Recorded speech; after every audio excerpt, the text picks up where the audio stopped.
Hyderabad Saroor Nagar mini tank bund సమీపంలోని ప్రధాన link bridge పనులకు మంత్రి శ్రీధర్ బాబు శంకుస్థాపన చేశారు.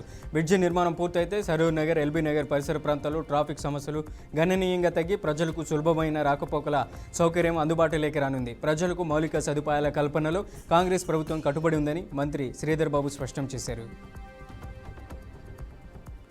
ఉమ్మడి వరంగల్ జిల్లా పురపాలక ఎన్నికలకు సర్వం సిద్ధమైంది. జిల్లాలోని పరకాల పోలింగ్ నిర్వహణకు అన్ని ఏర్పాట్లను సిద్ధం చేసినట్లు జిల్లా ఎన్నికల అధికారి కలెక్టర్ స్నేహ సబరీష్ తెలిపారు.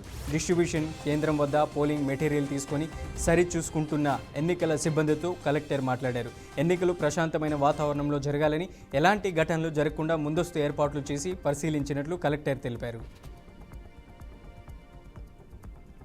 అన్నమయ్య జిల్లా రాయచోటులో జరిగే శ్రీ వీరభద్ర స్వామి వార్షిక బ్రహ్మోత్సవాలకు భారీ ఏర్పాట్లు చేయాలని తహసీల్దార్ నరసింహ కుమార్ తెలిపారు. అన్ని శాఖల అధికారుల సమన్వయంతో బ్రహ్మోత్సవాలు జరగాలని, భద్రతా ఏర్పాట్లలో రాజీ లేకుండా నిర్వహణ ఉండాలని కోరారు. భక్తులకు అత్యవసర వైద్య సదుపాయాలు కల్పించడానికి సిద్ధంగా ఉండాలని ఆదేశించారు. నెల్లూరు జిల్లా గూడూరు ఎమ్మెల్సీ మేరీగా మురళి సమావేశం నిర్వహించారు. తిరుమల లడ్డూ విషయాన్ని టీడీపీ రాజకీయాలకు వాడుకోవడం దారుణమన్నారు. సుప్రీంకోర్టు లడ్డూలో ఎటువంటి కల్తీ జరగలేదని తేల్చిందని, అయినా టీడీపీ డైవర్షన్ పాలిటిక్స్ కోసం తిరుమల లడ్డూను వాడుకుంటుందని తెలిపారు. ప్రపంచంలో ప్రసిద్ధి చెందిన తిరుమల విషయంలో రాజకీయాలు చేసిన వారు అనుభవిస్తారని అన్నారు.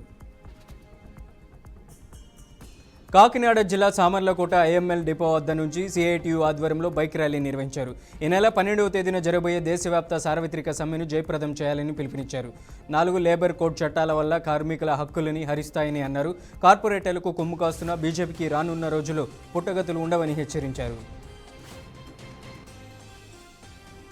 పోలవరం జిల్లా కూనవరం గ్రామ సర్పంచ్ చెక్ పవర్ రద్దు చేస్తూ జిల్లా కలెక్టర్ ఉత్తర్వులు జారీ చేశారు. డిప్యూటీ ఎంపీడీఓకు ఈ చెక్ పవర్ బాధ్యతలను అధికారులు అప్పగించారు.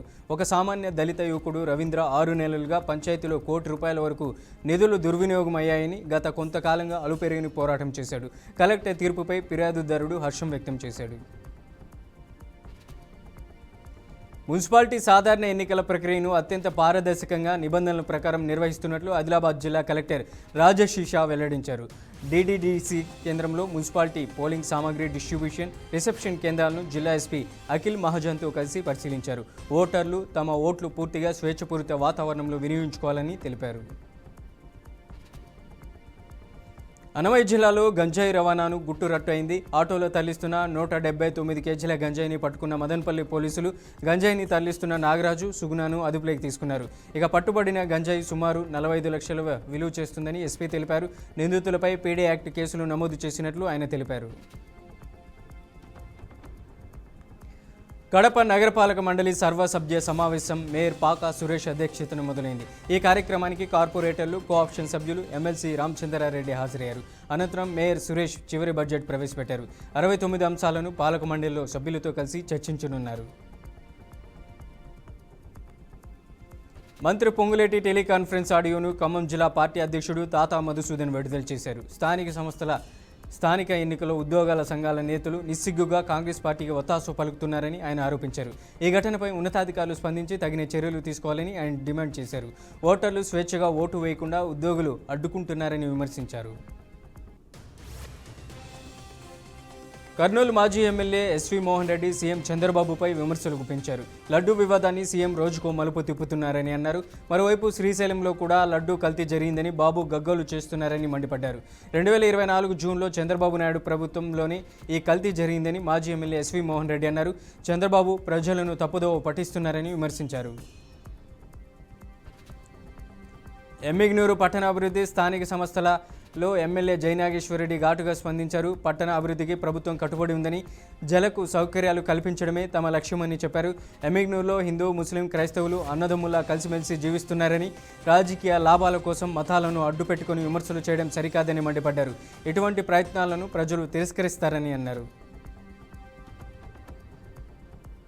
నంద్యాల జిల్లా చాగలమరి గ్రామంలో శ్రీ రామలింగేశ్వర స్వామి దేవస్థానం నుంచి శ్రీశైలం స్పర్శ దర్శనం కోసం స్వాములు బయలుదేరారు.